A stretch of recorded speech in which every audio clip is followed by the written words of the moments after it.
What's good, YouTube? It's your boy JusticeXFalls. We back at it again with another video, and today we're looking at the PSP and should you buy it in 2021. So I was cleaning up around the crib, and I found this old PSP, this old dusty PSP. No back piece, no batteries, no charger, nothing. So I figured, let me see if I can bring this thing back to life, because I like messing around with tech and stuff like that. So I did it. So I got an accessory kit, battery, charger, backplate, screen protector, and all that for the PSP. Cleaned it off, and now it looks brand new. And it turned on. I was surprised it turned on after charging it.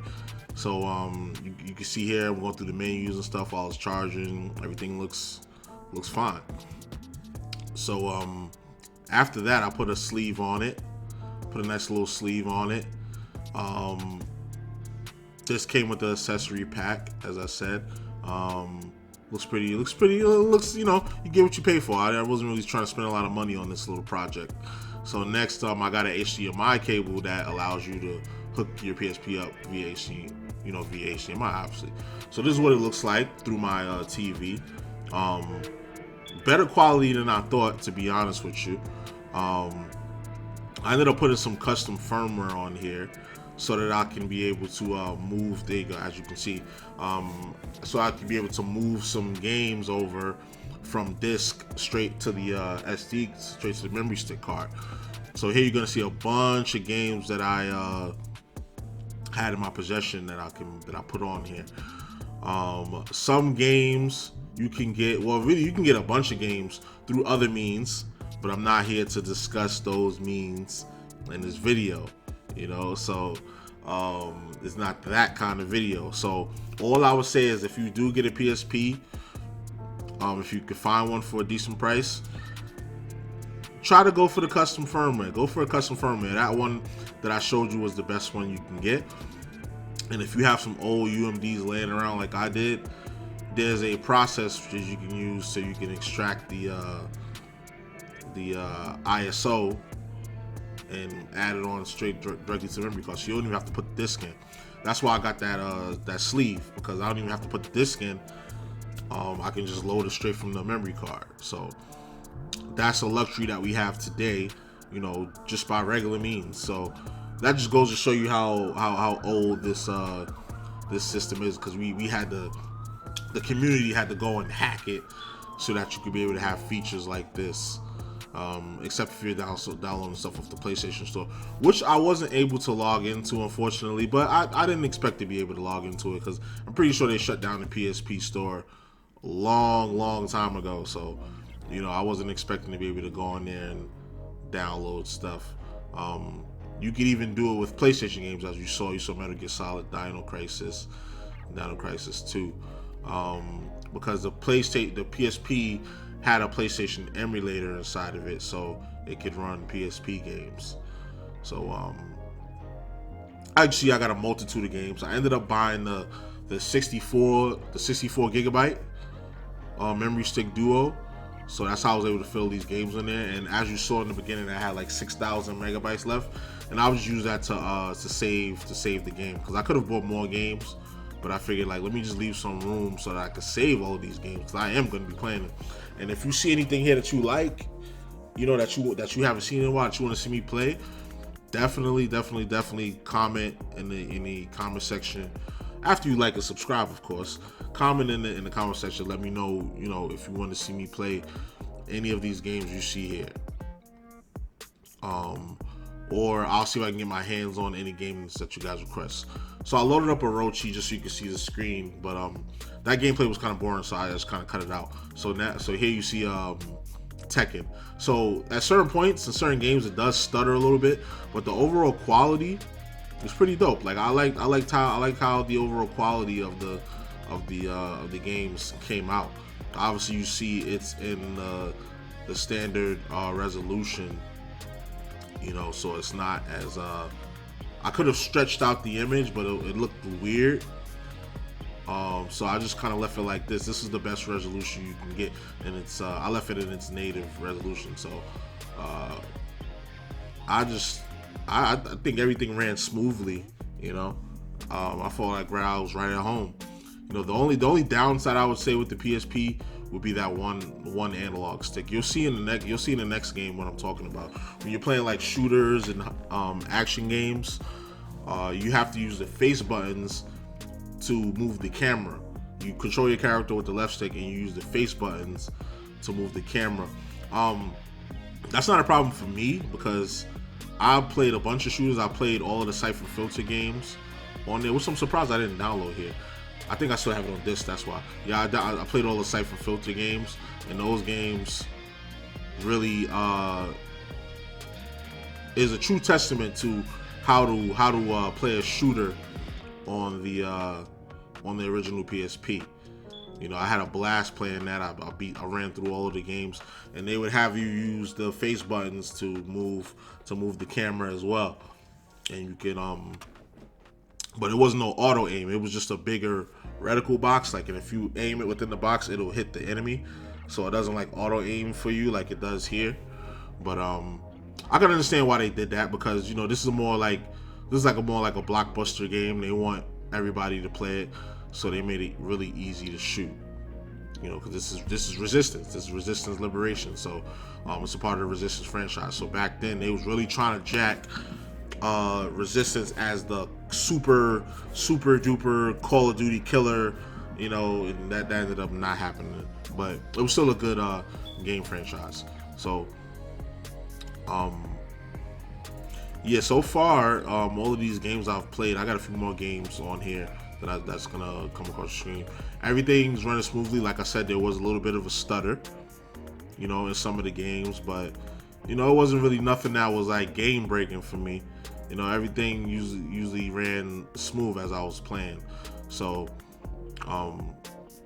like I said, I found this in the crib just laying around, and the reason why is because the PSP Vita, I skipped the Vita because Sony didn't offer any redemption system for the UMDs.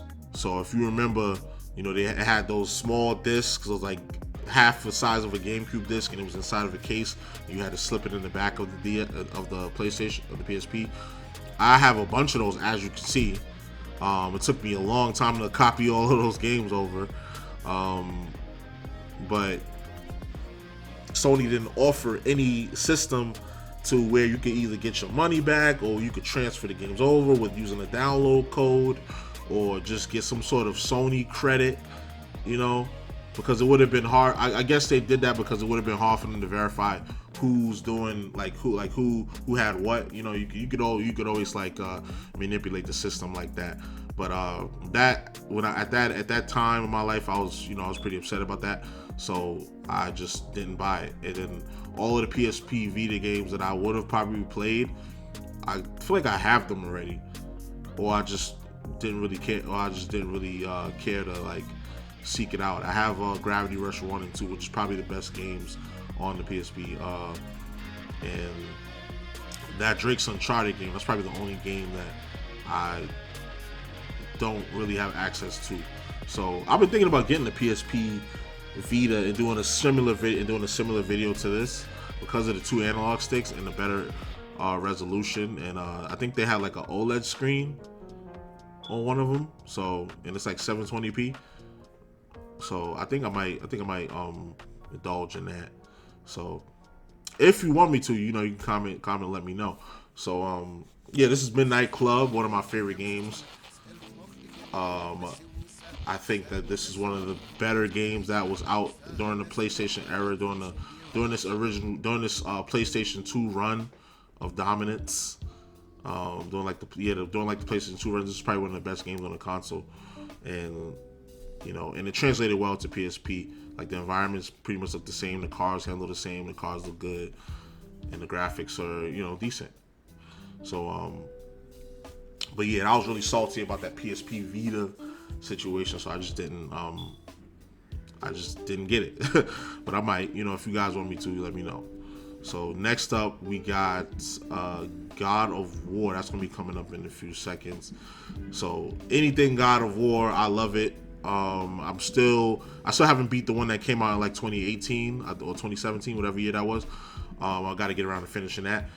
But Yeah, the controls here are very responsive. I felt like I was playing it on the regular PlayStation. Like the camera moves around for you, so you don't have to move the camera. Um, you can block and attack and string together combos just as you would any other God of War game. So if you've never played like Ghost of Sparta or the other one, I think there's another one that came out on the PSP. I would suggest buying it. I would suggest getting it. You know, if you could find it anywhere for cheap. Don't spend too much money on it. You know, it's not worth more than, I would say, $200. Like you guys know that. Like you see today's technology, this, you know, vintage stuff like this. It's not.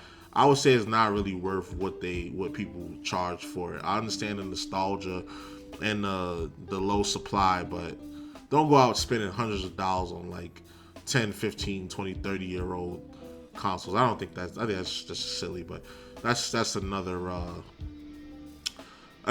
topic. But yeah, I'm really glad I found this PSP because now I've expanded my my game library once again, and I can do some vintage gaming. Like I don't know if you can like hear me smiling as I'm watching this gameplay or whatever. But yeah, I just think that, you know, if you have the disposable income and you had the PSP when you was younger and there were certain games you didn't get to play, I say get them. They're still worth playing. They're still worth playing and exploring through. This is me coming off of playing Xbox Series X, and I have a mid to high tier PC setup, you know, and playing PS5, and I'm still saying that this is a dope experience. You know, a dope experience that feels modern. Like I said, the only problem I had was the lack of the dual analog sticks, which I feel like they could have added to the PSP if they made it like a little wider, or a little like taller, or a little longer. They could have definitely made that happen, but they didn't, and what we got was still a pretty dope experience. Like, look at this. This is dope. Like, doing. Imagine like just back in like 2000, whenever this game came out, 2008, 2009. Like, you're doing QuickTime cinematic boss battles with God of War on the go while you on a train. Like, come on, that's crazy right there. Like, that's dope. That's dope to me. So, there's many more. Like I said, I got many more games. If there's any other games y'all want to see me play, definitely let me know. Like, you can just scroll back in the video and see all of the games that I have currently. And if you want me to do some gameplay on it, I will. You know, because this is a gaming channel. You know, I know I do mostly gaming news, but I play a lot of video games. So if y'all want to see me play more, you know, let me know. I do want to upload more actual gaming content. So any suggestions would be dope. Like, I have hundreds of games. Like if you suggest it, more than likely I have it. But you guys already know the vibes. Like, comment, subscribe, all that good stuff. This is JusticeXFalls. We out. One.